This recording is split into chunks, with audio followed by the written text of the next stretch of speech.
desde luego lo puedes hacer así. Para algunas y para algunos es importante hacer la evaluación porque a lo mejor eso termina de matizar los contenidos, a lo mejor algún contenido que no teníamos del todo claro, y entonces eso te ayudaría a decir, ah, ok, sí, mejor este lo pongo antes y lo pongo después. Pero esta priorización no está para nada condicionada a la calificación que se obtenga como contenido, porque tú te puedes dar cuenta de que algún valor, de que alguna palabra que a lo mejor no tenías el concepto tan parecido al validado, de todos modos es algo que te gusta hacer, es algo que tú consideras valioso. Entonces, no sé si me explico, pero son cuestiones independientes, ¿no? O sea, yo a lo mejor hago algo que me gusta hacer, que considero apropiado, y no sabía que se llamaba así, pero no por eso deja de ser importante para mí. ¿Sí me explicó?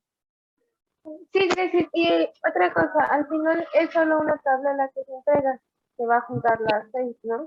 No, son seis O tablas. son 6 tablas.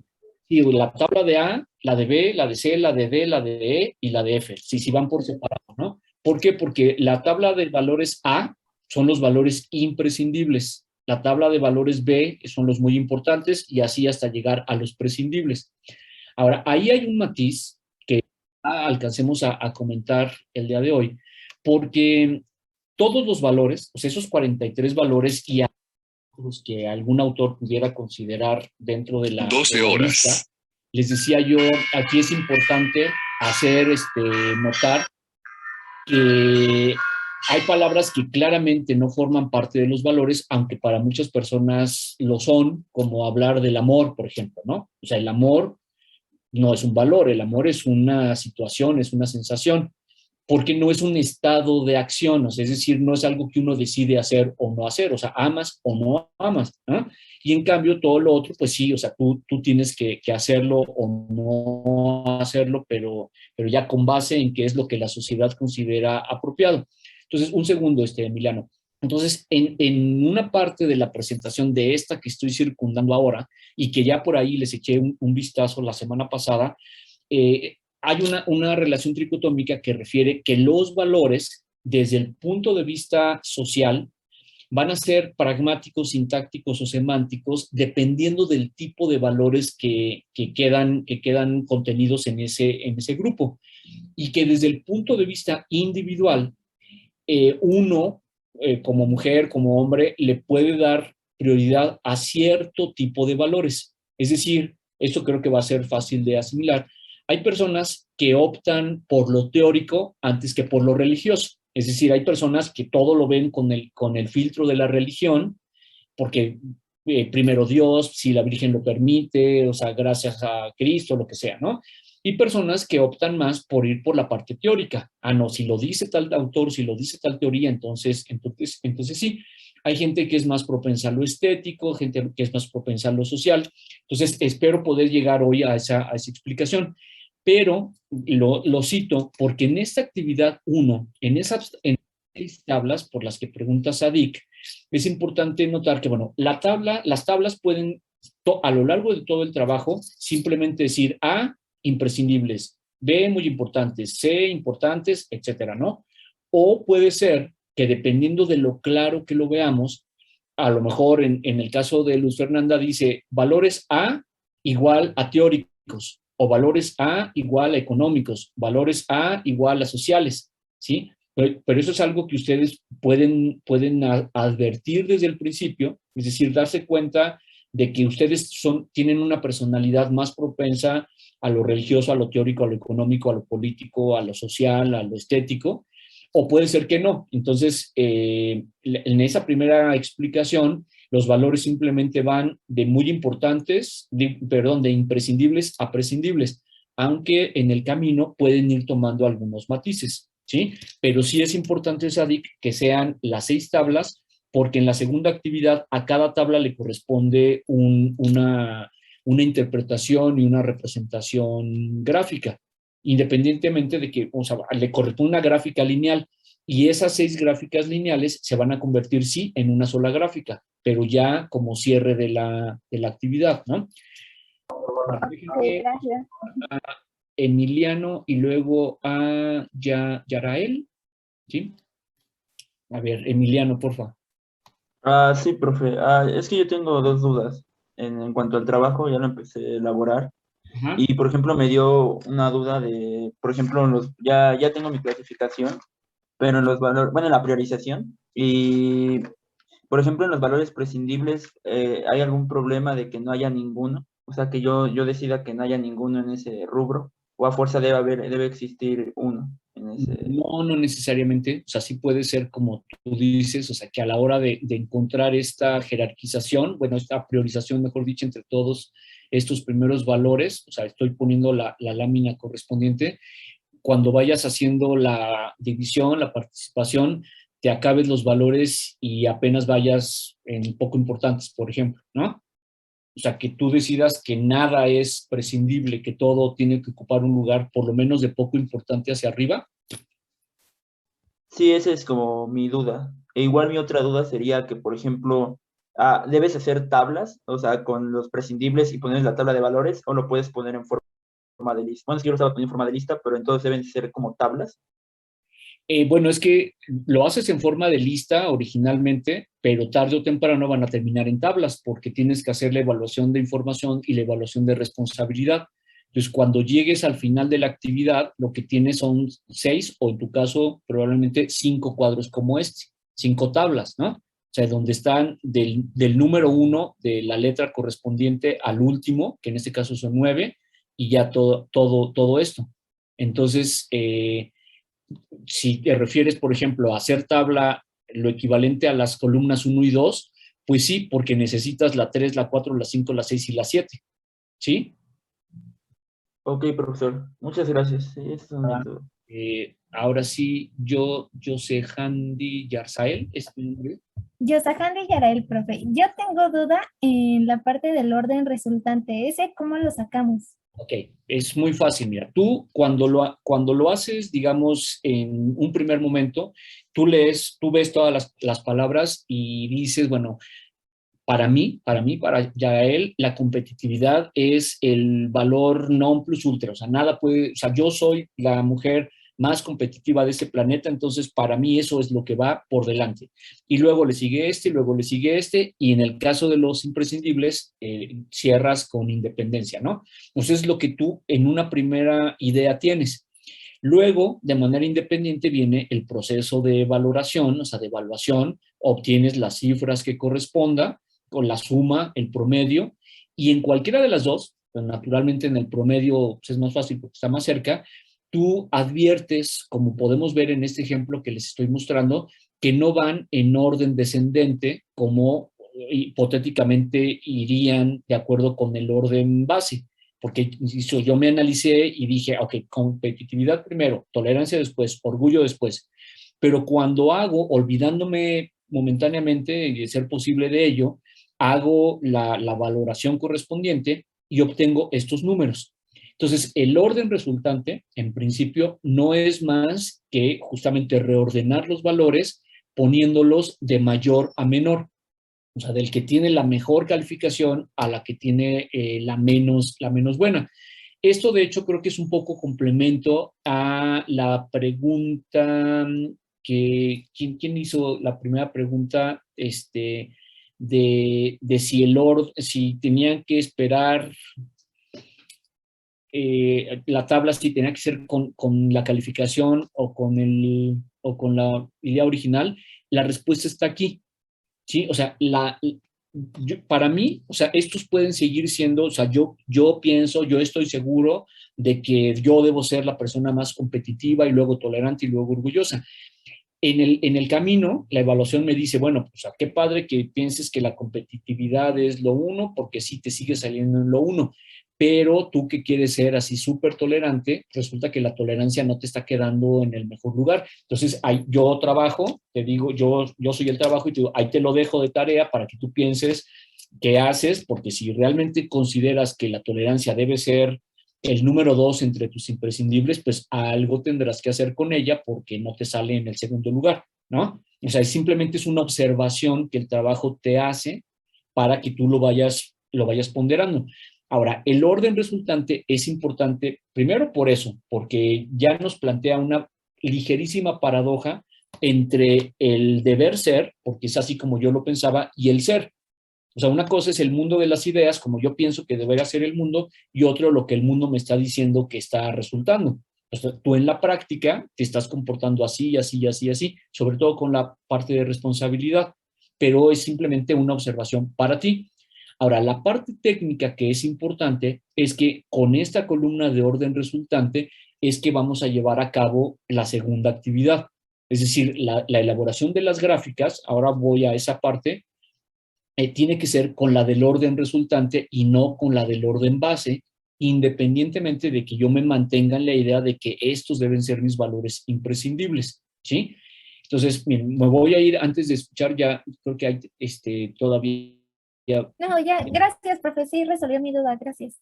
Ok, bueno, entonces, ahora llego a eso, entonces, del orden resultante. Bueno, miren, déjenme mostrárselos para que amarre como debe ser y luego los escuche sin distraerme.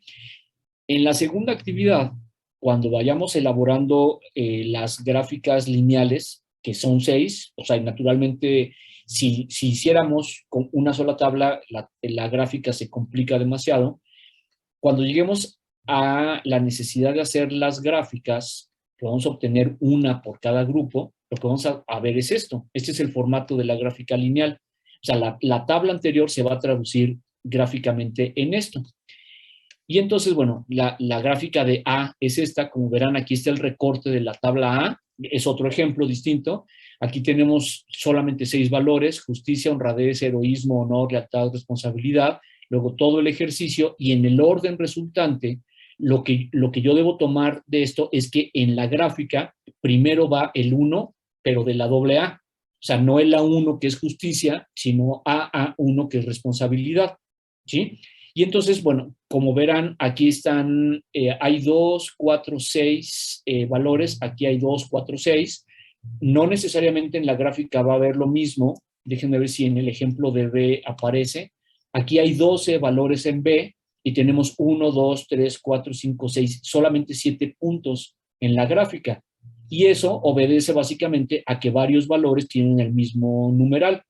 Entonces, por ejemplo, B9 y B10, que son 7,5 de color rojo, que está en la parte de abajo, son estos dos. Este punto que está aquí, que estoy señalando en este momento, está representando a 3 valores, que son el 9, el 10 y el 11, ¿sí?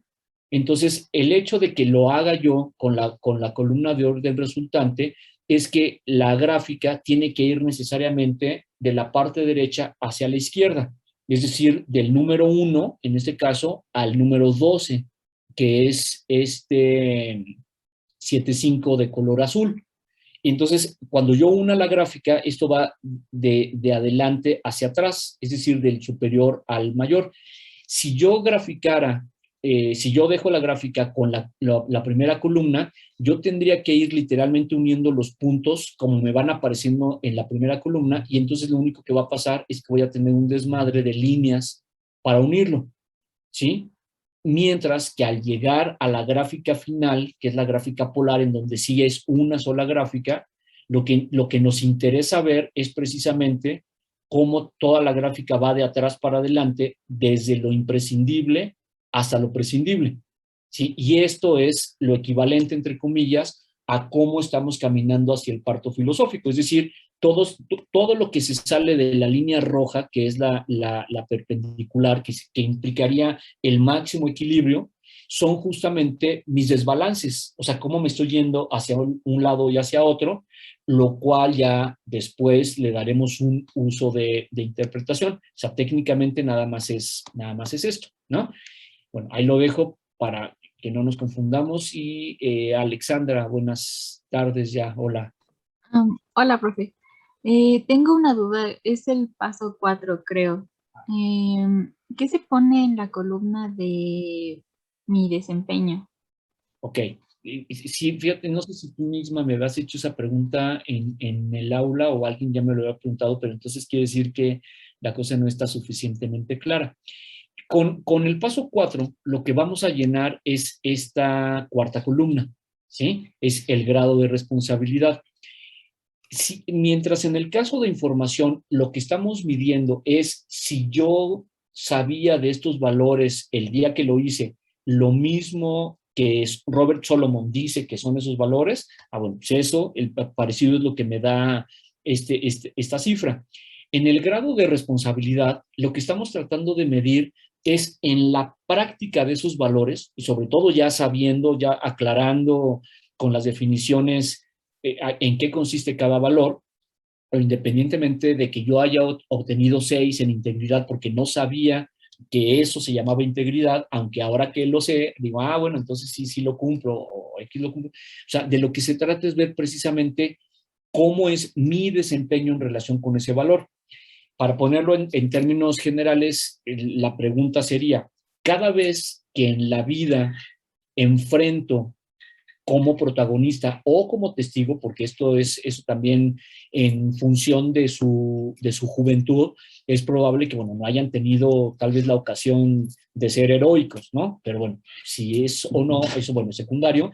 Cada vez que tú vives una situación en donde el valor que corresponde es el que está en juego, tú lo que tienes que analizar y asentar es cómo te has desenvuelto, es decir, cuál ha sido o cuál es, cuando son cosas cotidianas, cuál es tu respuesta al respecto, o en el más extremo de los casos, cuál es tu actitud al respecto. O sea, si tú no eres la protagonista, bueno, lo ves y dices, bueno, yo habría hecho tal cosa, ¿sí? O sea, porque eso, bueno, sí lo juzgamos. Y entonces, para poderlo medir, en los cuadros que vienen en la actividad 2 o en la tesis o en la página, tú ves que hay 3 columnas que son noción, exceso y vicio. Entonces, con base en cualquiera de estas 2 plantillas de interpretación, tú le vas a poner 10, 9, 8, 7, 6, etcétera, hasta 0, o 10, 8, 6, hasta 0, dependiendo de si en esa reflexión que haces con cada uno de los valores, tú tienes la actitud descrita para el numeral que corresponda. Y entonces los ejemplos que habíamos puesto, me voy a ir, por ejemplo, a la mitad. Haz de cuenta que estamos hablando de la honestidad, o sea, de decir la verdad, ¿no? Y entonces tú dices, cada vez que es la honestidad la que sale, o sea, y desde luego, en el caso de la honestidad debe haber 1.000.000 de ejemplos en nuestra vida todos los días. Entonces, bueno, la mayor parte de las veces en que es la honestidad la que está en juego, yo Alexandra, actúo con un exceso, con un vicio, es decir, es un ejemplo el 4, ¿no? Casi siempre miento o casi siempre soy demasiado claridosa diciendo la verdad y lastimo a los demás, ¿no? Y a veces, solamente a veces, hago así ya tal como dice la noción, pero los demás no siempre se dan cuenta de que cometo el exceso o el vicio, es decir, yo sigo pasando por ahí como que hago bien las cosas y entonces eso equivale a un 4. Entonces, lo haces en cada una de las situaciones. Vamos a pensar que estás hablando ahora de la pasión, del valor de la pasión, y es bueno, cuando es la pasión, por lo cual es importante tener clara la definición, cuando es la pasión la que está en juego, la mayor parte de las veces soy apasionada, realmente le meto todo lo que tengo que meterle de pasión al asunto y bueno, sí, la mayor parte de las veces lo hago, pero eventualmente se me pasa la mano y cometo algún exceso o cometo algún vicio y los demás se dan cuenta. Entonces eso equivale a un 7. Entonces, con los 43 valores te haces la misma pregunta, de manera que, a diferencia de la primera evaluación, en donde lo único que tenías que tomar en cuenta era la columna de noción para comparar tu definición con la validada, en este paso 4 tienes que estar peloteando entre las 3 columnas, noción, exceso y vicio, para determinar realmente a cuál de ellas se parece más tu desempeño y con qué frecuencia y con qué imagen hacia los demás. ¿Sí? ¿Sí, Alexandra? Sí, o sea, sería tomar como base, pues, esta columna de, por ejemplo, casi indistintamente como señalan la noción, etcétera, pero poniendo como ejemplo el valor que se está tomando, ¿no? Exacto. Sí, o sea, Ok, gracias. tomas el valor y saber qué situaciones he enfrentado o he visto o si son frecuentes con este valor. Y entonces dices, bueno, ¿cómo he actuado cuando ese es el valor que está en juego? Y entonces revisas toda la escala, la que tú quieras de las dos, sea, bueno, que mi comportamiento es más recurrente como dice este número, ¿sí? Y en función de eso ya dices, ok, o sea, porque puede ser una situación, digo, de muchas veces, o sea, con la honestidad, o sea, desde niños estamos sujetos a decir o no decir la verdad, dependiendo de la situación que vivimos, entonces simplemente haces memoria, ok, ¿cómo suele ser, no? O sea, insisto, de la manera más transparente posible para cada uno de nosotros. Si es un valor que no es tan común, que no es tan frecuente, dirás, bueno, en aquella situación donde pasó esto, ¿qué hice? O cómo pensé que tendría que haberse actuado, y entonces eso es lo que determina la evaluación de responsabilidad. Y ya con eso llena simplemente la columna 4, la columna que aquí aparece en colores rojos, aunque recuerden que lo del color es lo que ustedes determinen, ¿sí? Y gracias, profe. Nada, Alexandra. Alberto, buenas tardes. Buenas tardes, profe. Yo tengo una pregunta respecto al grado de responsabilidad. O sea, no tenemos que hacer lo mismo que en la tabla de noción, ¿verdad? Así poner nuestros No, casos prácticos, solamente como ponerle una calificación, así como está en la tabla. exactamente. Ah, Nada ok. más lo analizas, nada más lo evalúas y lo calificas. O sea, no tienes que dejar ahí una evidencia. Ok. Bueno, Te gracias. implica una reflexión, no te implica estar haciendo memoria y todo, y simplemente lo vas llenando, ¿no? Ok. ¿De acuerdo? Bueno, gracias, Alberto. A ver, aquí en el chat hay algo, déjenme ver. Disculpe, ¿me puedo quedar al final de la clase para preguntarle a Londra? Sí, por supuesto. Ok, ya lo dejo aquí previsto. Bueno, ¿alguna otra pregunta sobre la actividad 1 o ya más o menos va caminando? ¿Sí? Gracias. Yo tengo una duda respecto a los colores, porque unos van en color azul y otros en rojo. Porque, bueno, recuerda, puede ser azul o puede ser chiclamino, lo que tú quieras, o sea, el color tú lo eliges, o incluso puede ser que no sea color. Imagínate que en grado de información tú decides pintar el fondo de gris y en el cuadro acá pintarlo todo de rosa, aunque los números sean negros. O sea, lo que importa es que visualmente sea perfectamente claro que no es lo mismo la cifra de información que la cifra de responsabilidad. Si, o sea, estos tres de aquí son rojos porque el 9, que es rojo, es mayor que el 8, ¿sí? Estos 14, 7 y A4 van en neutro, bueno, blancos en este caso, para destacar que no dominan ni el rojo ni el azul. Y 17, 8, 5 y A3 van en azul para destacar que el número mayor es este 9, pero que a diferencia del primero es azul, es de información.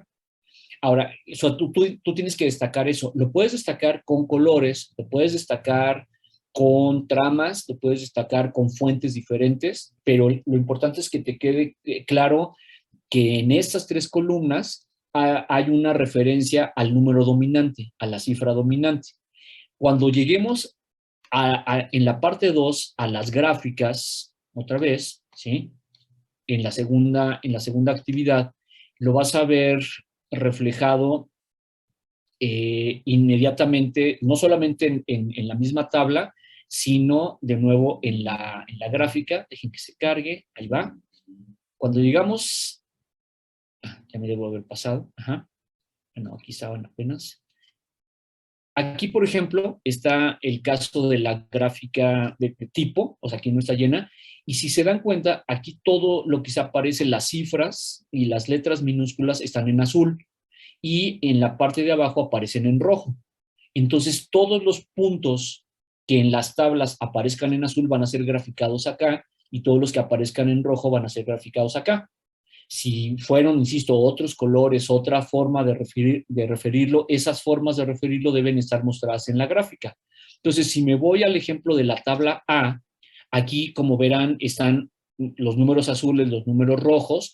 Aquí la persona que hizo esto, porque eso sí fue un recorte de un trabajo real, optó por no colorear la de la suma, pero sí tenían que estar coloreadas por lo menos la del promedio y la del orden resultante, de manera que todos los números en rojo, ¿sí?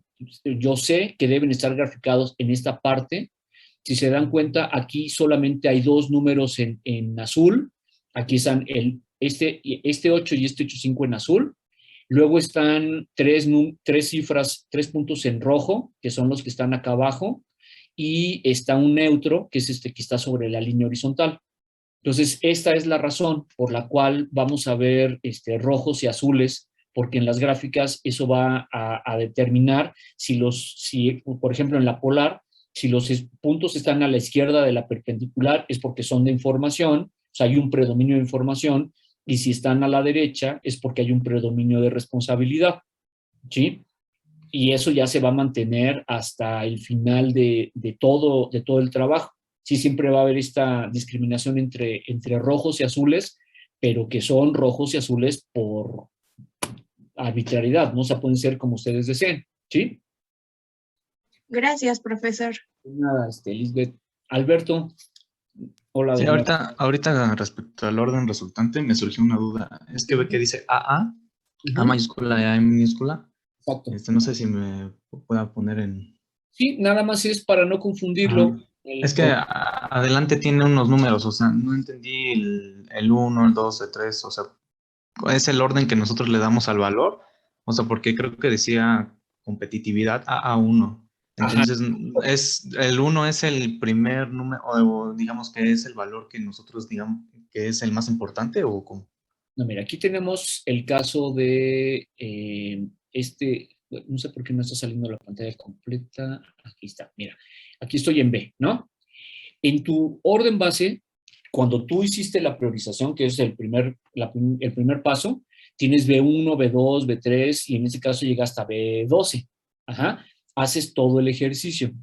Dependiendo de la cifra mayor, tú buscas cuál es la cifra mayor en esta columna de promedio, ¿sí? O en la de suma también, pero principalmente en la de promedio, y te das cuenta que no hay nada más alto en esta tabla que el 9,5.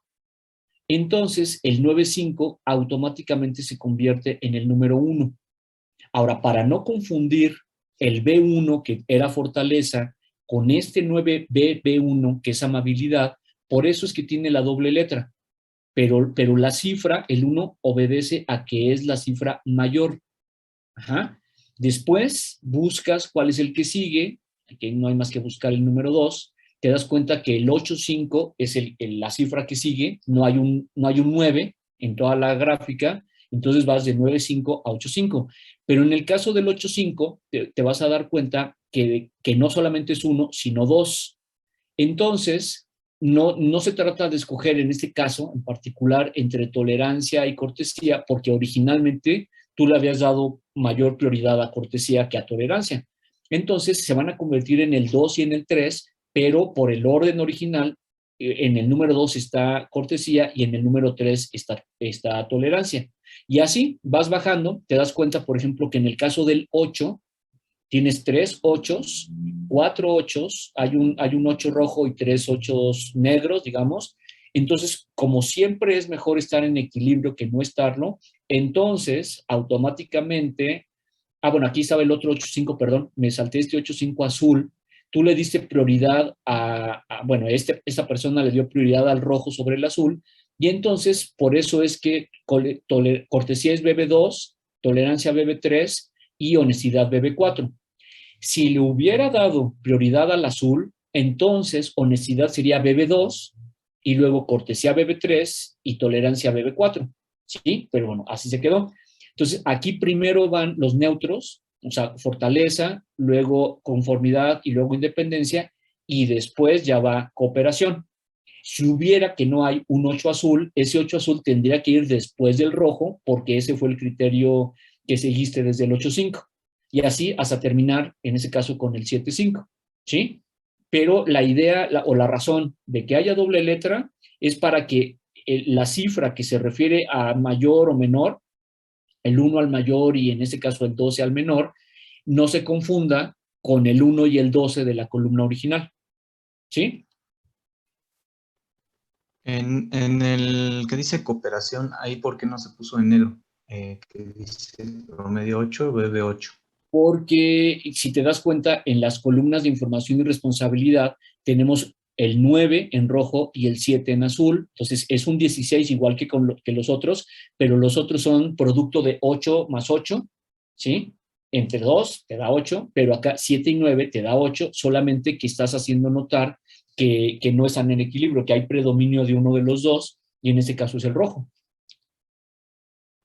Si eso con todas las cifras, el rojo, el azul o el neutro, o los colores que ustedes quieran, se refiere al predominio o al no predominio de unos valores o de otros, ¿sí?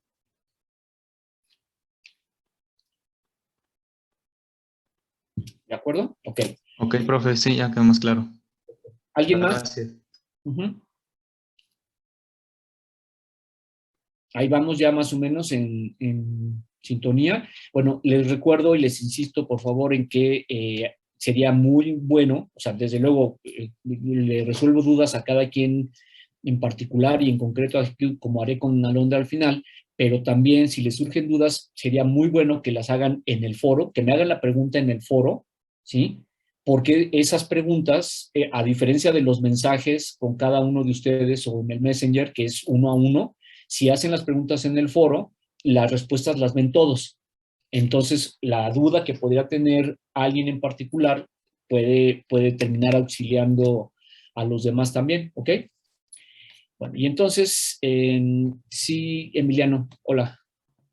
Hola, profe. Entonces, nada más para, ya para finalizar mi última duda, de que entonces, por ejemplo, en el trabajo, debemos entregarle todos los pasos como tal, ¿no? O sea, todo nuestro proceso como tal, o solamente quiere como el paso final de la de las tablas, Sí, todo el proceso. sí, mira, si te vas a la parte de tareas, al repositorio de tareas que les estoy mostrando en este momento, ahí es el calendario de la actividad, de cada una de las actividades, ¿sí? Y debajo vienen las carpetas. Entonces, esa actividad 1 la vas a depositar en este repositorio, ¿sí?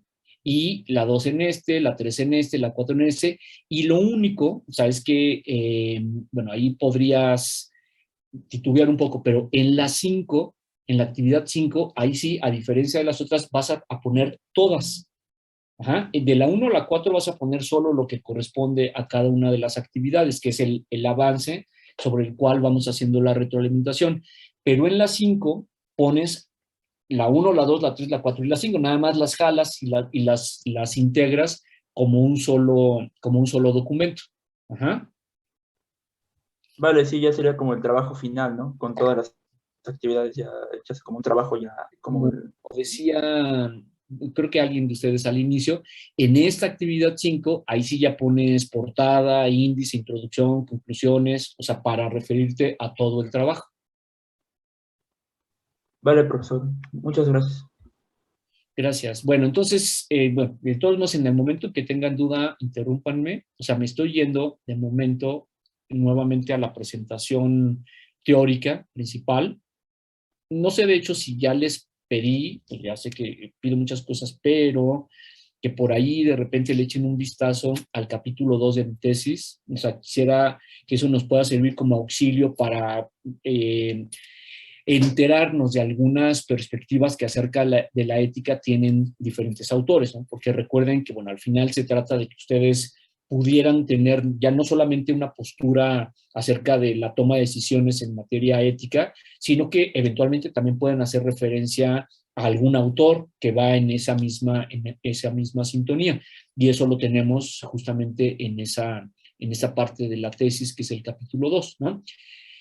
Y bueno, vuelvo al asunto del pragmatismo. No sé si alguno de ustedes quisiera compartir ya lo que han revisado de esta presentación como para decirnos, ok, sí, el pragmatismo lo que hace es ver las cosas así, así y así, sobre todo para poder utilizar los términos de lo pragmático, lo sintáctico y lo semántico. Es decir, nosotros observamos una serie de relaciones triádicas como esta y más allá de lo obvio de que se trata de ámbitos completamente diferentes, porque mientras la primera, bueno, obviamente la línea roja de pragmasis, sintaxis, semántica es justamente la carga teórica, o sea, se llama pragmatismo porque trata de que nuestro acercamiento al objeto tenga lugar en esos términos. Identifico un objeto, un elemento pragmático, uno sintáctico y uno semántico.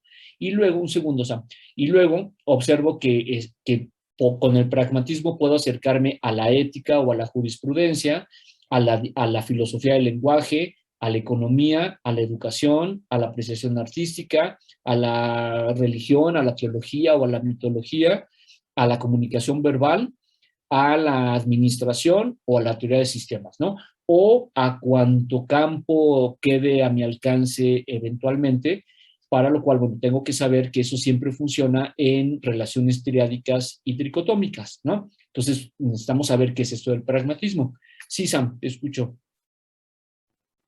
Sí, profe, con respecto a la presentación, vi que el pragmatismo era como usted lo mencionaba, era como una triada, que era hecho, luego norma y luego en el lado derecho,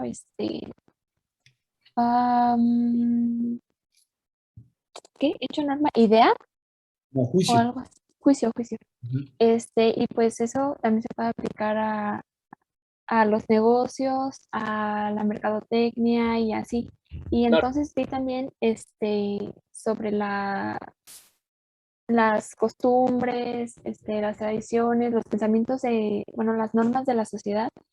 Y adentro de, pues, lo que es como una triada grandota, hay como otras chiquitas que tienen como nueve vértices y ahí es que se va acomodando lo que mencionaba que era el hecho, que es el objeto, luego el juicio y luego la norma y Primero la norma y luego el juicio. Ajá. ajá, Sí, o sea, ese es justamente lo que me interesa que vayamos esclareciendo, ¿no? O sea, que cuando tú te acercas a cualquier tópico, nosotros lo estamos haciendo, lo queremos hacer con la ética, pero bueno, lo puedes hacer con ambos ámbitos muy diversos. Lo que el pragmatismo propone es que siempre uses modelos de tres, es decir, que la explicación que tú des tome en cuenta siempre lo pragmático, es decir, el estudio de lo físico, el estudio de la realidad, lo sintáctico, el estudio de la norma, de códigos, reglas, etcétera, y lo semántico, que tiene que ver con el juicio, el sentido, la razón y demás, ¿no? Ahora, que cuando tú te acercas a aquí está, realidad, regla y razón, ¿no? Dice, el vértice superior explica lo pragmático como lo real, lo físico, los hechos, independientemente de si la palabra que estás viendo aquí es hecho, es producción, es realidad, es belleza, o sea, dependiendo del ámbito en el que estás. Que en el vértice izquierdo, siempre lo que sea, la palabra distribución, código, norma, tiene que ver con reglas, es decir, la palabra que lo explica es una regla, ¿sí? Y que la palabra que esté acá, llámese interpretación, llámese consumo, llámese receptor, o sea, dependiendo del ámbito, siempre tiene que ver con razón, juicio, sentido, explicación. Pero que además de eso, como acabas de decir, hay triángulos grandotes y triángulos chiquitos. Los triángulos chiquitos van dentro de los grandes, ¿sí? O sea, a los grandes se les llama triada, como hecho, norma, juicio, y a los pequeños se les llama tricotomía. Es decir, son pedacitos de conocimiento de eso mismo. Ahora, que en ese contexto, es decir, aquí tenemos en este esquema que parece horroroso, ¿sí? O sea, tenemos la unión tanto de las triadas como de las tricotomías. Entonces, si tomamos como ejemplo el caso de hecho, norma, juicio, yo les decía en alguna sesión anterior, tal vez, bueno, la que sea, que si yo quisiera explicarle a un público no especializado en cuestiones de ética o en cuestiones de derecho, cómo funciona la impartición de justicia, yo podría simplemente tomar la triada, es decir, la palabra que va aquí afuera del vértice superior de la triada, o sea, del triángulo mayor, tomar la palabra de la izquierda y tomar la palabra de la derecha, que son hecho, norma y juicio. Y entonces le explicaría a este público que la impartición de justicia se da cuando a partir de los hechos, es decir, lo que la gente hace, que tiene que ver entre que naces y mueres, algunos de esos hechos son buenos para la sociedad y algunos son malos para la sociedad. Y que eso bueno y eso malo está determinado por algo llamado norma. Y entonces, la norma es una codificación, es una clasificación de los hechos para separar los buenos de los malos, ¿sí? y que cuando uno de esos hechos tiene lugar, inmediatamente para saber si fue bueno o malo, lo que se hace es observar la norma y dependiendo de la ecuación que resulta entre el hecho y la norma, se llega a un juicio. Entonces, si quien juzga determina que el hecho va en contra de lo que dice la norma, entonces merece castigo. Y que si el hecho que se está juzgando apoya lo que dice la norma y beneficia a todos, entonces es un premio. ¿Sí me explico? Pero que también, o sea, les decía yo, cuando el público, cuando la audiencia me requiere una información más detallada, desde luego quedarme en la triada no es suficiente. Y entonces yo puedo tomar la determinación de que mi explicación vaya en 9 momentos en lugar de en 3. Y entonces abordo esta primera tricotomía que serían los triángulos de color que estamos viendo aquí, el café, el verde y el azul. Pero que si el público es todavía más especializado, puedo llegar a los 27 cortes que me implican los triángulos rojos punteados, los amarillos punteados y los cafés punteados, hasta el punto de que si estoy, por ejemplo, en un asunto de derecho, un asunto de jurisprudencia, discutiendo con abogados, pues entonces puedo discutirlo en los 266 triangulitos que siguen de tamaño, ¿sí? Y que el que uno determine que se va a hacer una explicación de triada o de tricotomía depende del grado de especialización que se necesita, del grado de profundidad al que tenemos que llegar. Y que además, no sé si hasta ahí voy claro, que además, o sea, lo que hace más importante el pragmatismo es que independientemente de que si lo que voy a explicar es el triángulo grandote, o sea, es decir, los 3 elementos del triángulo grande o los 3 elementos de un triángulo intermedio o los 3 elementos de un triángulo pequeñito, la explicación que le dé a cada uno de esos 3 tiene que ir de la mano de las palabras pragmático, sintáctico y semántico. Entonces, ¿cuál es la ventaja de eso? Que el alfabeto del pragmatismo solo tiene esas 3 palabras. Es decir, las 3 palabras que me deben quedar clarísimas desde el principio y hasta el final son pragmático, sintáctico y semántico, porque con eso puedo explicar básicamente todo.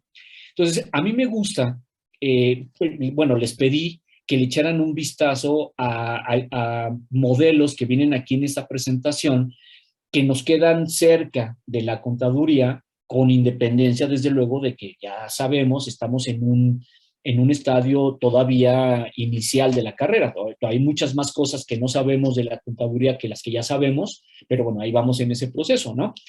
Ahora, una más de las ventajas que me salté del pragmatismo es que al organizar el acceso al objeto, el acceso al conocimiento de esta manera, eso se convierte prácticamente en un diagrama de flujo. Y eso a los contadores generalmente les queda muy claro.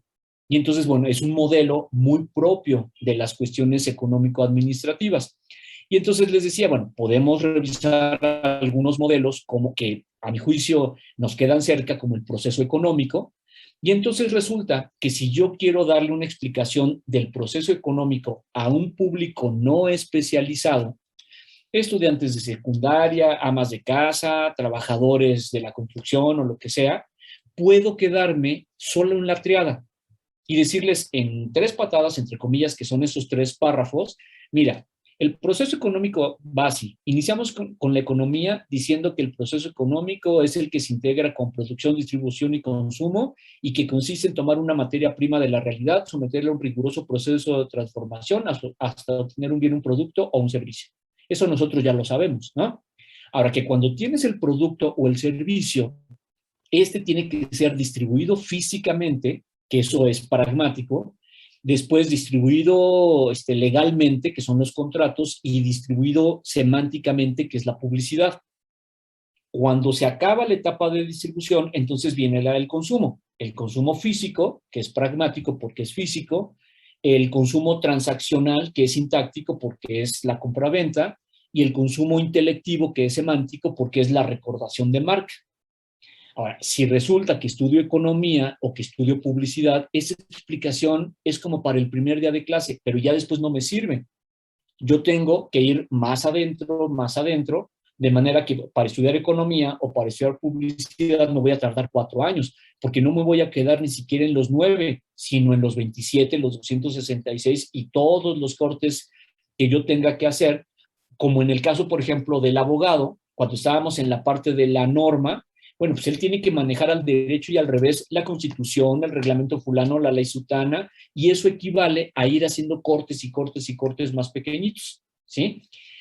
Entonces, bueno, echen un vistazo a este para ver qué tan claro nos podría quedar, pero también al de la publicidad, del que les decía. Lo interesante de esto es cómo en los mapas semánticos y en los diagramas, estos recuerdan la teoría de conjuntos que aprendimos desde la primaria. Tengo, por ejemplo, el conjunto A, que se refiere a mesas, ¿no? Y tengo el conjunto B, que se refiere a asientos. Y entonces, en el conjunto A de mesas, pongo, por ejemplo, mesa, escritorio, secretaria, etc. En el conjunto de asientos, que es el B, pongo silla, sillón, sofá, etc. Pero de repente me voy a encontrar con el objeto pupitre, que no solamente está en mesas, sino también en asientos. Entonces, ese tipo de intersecciones ocurre, o sea, lo aprendemos así porque ocurre entre todas las disciplinas. Y entonces yo me doy cuenta que en el proceso económico, es decir, el que un economista debe conocer, el número 6 tiene que ver con la distribución comunicacional, que no es otra cosa que la publicidad. Sí, de manera que si yo estudio publicidad, puedo dar una explicación de la tríada en 3 patadas, que son esos 3 globos, o puedo hacer una explicación en las 9 fases que comprende el proceso publicitario, que, por cierto, no es más que el solo número 6 del proceso económico, como para pensar en cuestiones de interdisciplina, ¿sí? Entonces, bueno, eso sigue siendo petición, analícenlo para ver qué tanto lo podemos discutir. Ahora, la explicación que me gustaría detallar, lo mismo, es una que parte de esta relación, déjenme ir más adelante, que está acá. ¿Qué es esta?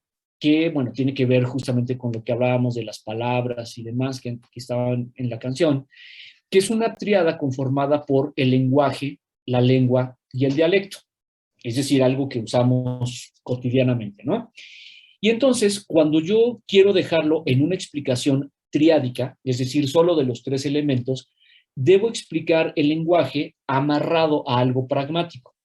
Y entonces, la definición que les ofrezco para hablar del lenguaje es la que se refiere al mismo como la capacidad física. Entonces, si nos damos cuenta, de inmediato estoy evocando lo pragmático. ¿Por qué? Porque lo pragmático se refiere a cosas físicas. Entonces, ¿qué es el lenguaje? Sino la capacidad física con la que contamos los animales, incluidos los seres humanos, es la capacidad física con que contamos los animales para intercambiar información con otros individuos, ¿sí? Siempre es una cuestión física. Es decir, si el lenguaje tiene que ver con los sonidos, se refiere a que yo debo tener la capacidad de producirlos. Si se refiere al lenguaje del color, por ejemplo, que en nuestro caso es bastante endeble, se refiere que yo como camaleón, que yo como cierto tipo de anfibios, tengo la capacidad de cambiar de color para enviar información. Que si soy, por ejemplo, un zorrillo, una mofeta, tengo la capacidad de enviar advertencias con el olor. O sea, cuando yo lanzo una rociada de pestilencia, le estoy informando al posible depredador que más vale y no me coma, ¿sí? Entonces, cada especie animal tiene capacidades que le permiten interactuar con otros. Eso es el concepto del lenguaje, ¿sí?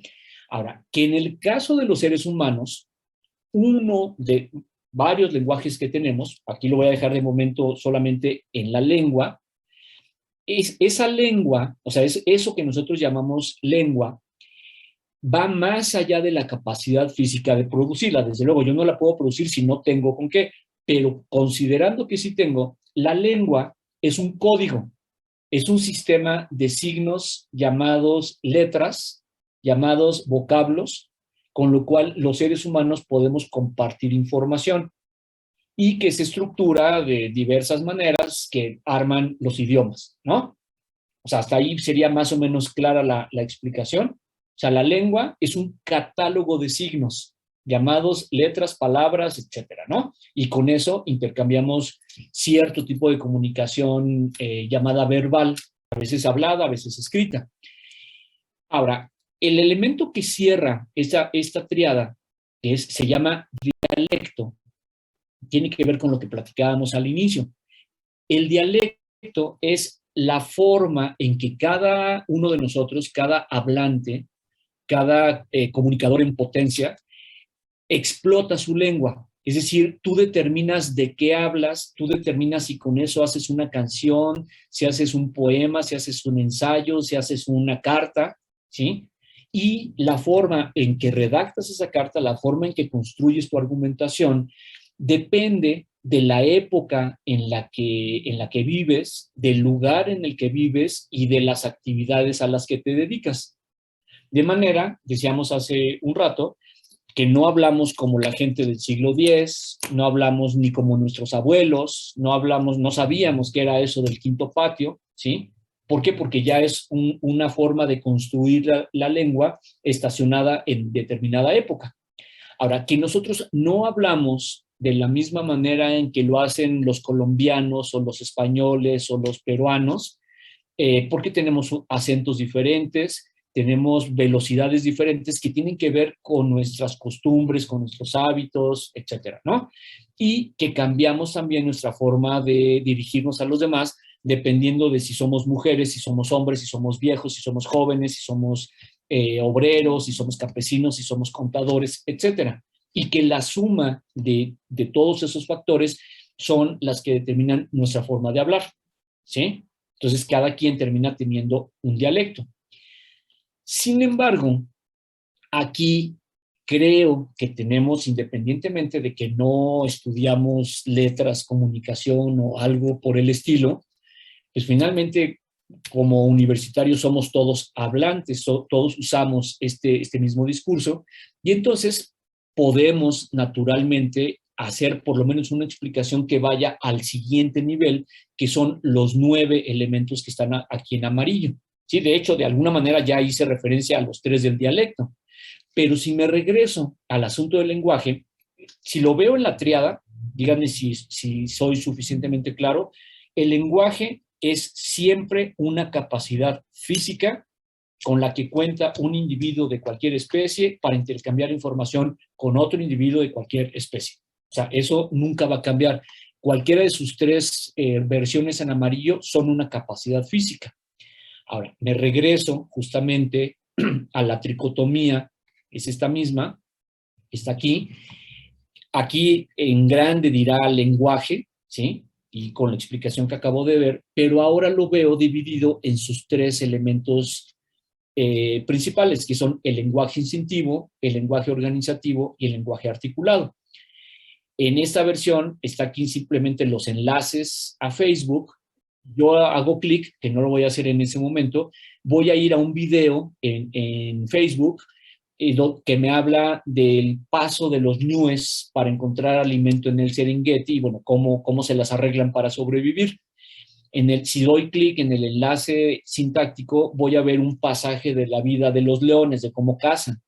Y si hago clic en el lenguaje articulado, me voy a referir a este video de este chico que es músico, que nos explica rollos del lenguaje musical. Son ejemplos de un lenguaje instintivo, uno organizativo y uno articulado. Ahora, la explicación que yo creo que nos viene bien en este caso en el salón, es que el lenguaje instintivo, bueno, en todos los casos son capacidades físicas, pero se distinguen entre ellos porque el lenguaje instintivo son las herramientas básicas, o sea, lo que te da la propia naturaleza, con las que contamos todos los animales para asegurar la reproducción y la supervivencia. Que chillamos, que graznamos, que balamos, que ladramos, que maullamos, que aullamos, que volamos, o sea, todo lo que cada especie hace para garantizarse, insisto, la reproducción y la supervivencia.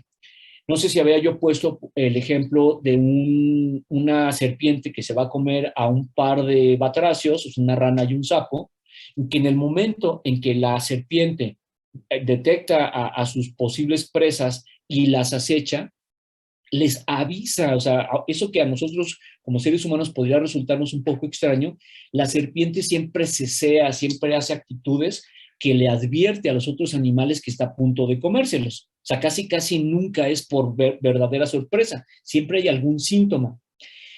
Y lo hace precisamente porque en el momento en que amenaza a una rana y a un sapo, una rana verde que no es venenosa, ¿sí? Lo único que puede hacer para tratar de sobrevivir es tratar de mimetizarse con el verde a su alrededor. O sea, quedarse fija, quedarse quieta con la esperanza de que la serpiente no la vea. Pero el sapo, que es mucho más grande y que además es venenoso, en vez de tratar de esconderse, lo que hace es exhibirse ante la serpiente, inflarse, cambiar de color, soltar un olor horrible como hacen los zorrillos, saltar los ojos, de manera que esos signos le avisan a la serpiente que el sapo es venenoso. Y entonces que allá ella si se lo come. Entonces, regularmente la serpiente es tan inteligente, que aquí yo estaría ya hablando de estos tres, pero no me voy a meter en eso porque no soy biólogo, ¿sí? La serpiente es tan inteligente como para entender el mensaje, comerse a la rana y dejar en paz al sapo. Entonces, todas las especies tenemos eso llamado instinto, ¿sí? Después voy a detallarlo porque aquí hay un par de ejemplos que me parece importante destacar, pero el caso es que si la totalidad de las especies tenemos este nivel, lo cierto es que un número muy reducido de las especies, como los felinos, nosotros, los primates, los grandes primates, los canes, los pulpos, los elefantes, las hormigas, las abejas, lo cual implica que no es una cuestión de tamaño, somos especies que tenemos acceso a un nivel sintáctico del lenguaje que se llama lenguaje organizativo y que nos permite como grupos poner jerarquías, poner orden, quién manda, a veces una hembra, a veces un macho, a veces una mujer, a veces un hombre, dependiendo de la especie, para poner orden, distribuir tareas, distribuir actividades y hacernos exitosos como especie. Y que en ese nivel organizativo, que se llama así porque es sintáctico, todos tenemos acceso, pero solamente nosotros tenemos la posibilidad de llegar al tercer nivel, llamado lenguaje articulado, que nos obliga como especie a racionalizar la forma en que vamos a comunicarnos.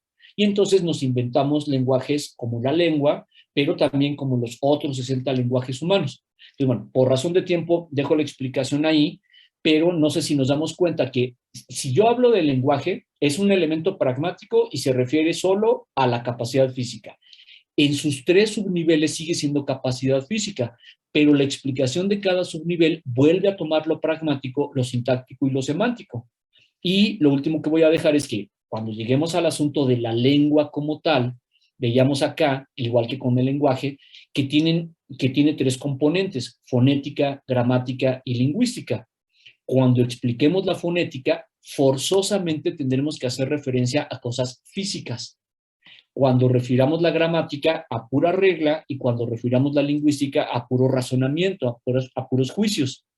Que cuando recortemos la gramática, nos podemos encontrar algo tan pequeño como el acento, ¿sí? Que está en este esquema, aquí hasta el puro triangulito amarillo, y que sin embargo, al explicar prosódico, la explicación tiene que pasar por lo pragmático, por lo físico, que lo ortográfico tiene que pasar por lo sintáctico y que lo diacrítico tiene que pasar por lo semántico.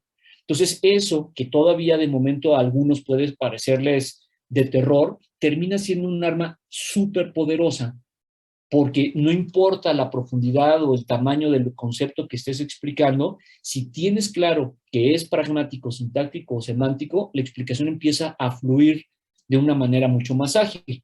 Y eso finalmente, bueno, va a explicar ya cuando lleguemos a la ética, por qué, es lo último que digo, por qué la misión es pragmática, por qué la visión es sintáctica y por qué la filosofía es semántica, por qué los valores imprescindibles son pragmáticos, por qué los importantes son sintácticos y por qué los prescindibles son semánticos, etcétera, etcétera, ¿no? Sí, Andrés, te escucho. Buenas, de nuevo. Profe, una pregunta. Ujú. ¿Cree que podamos posponer la fecha de entrega de la actividad 1 o poderle aumentarle a lo Recuerda mejor unos días más. que generalmente me ocurre, yo trato de dejarla ahí como una fecha fija, pero sí, no te preocupes, no hay ningún problema. Ya después nada más ajustamos todas las otras fechas si es necesario, pero sí, hasta que no nos quede perfectamente como debe ir, sí, no hay ningún problema, ¿ok?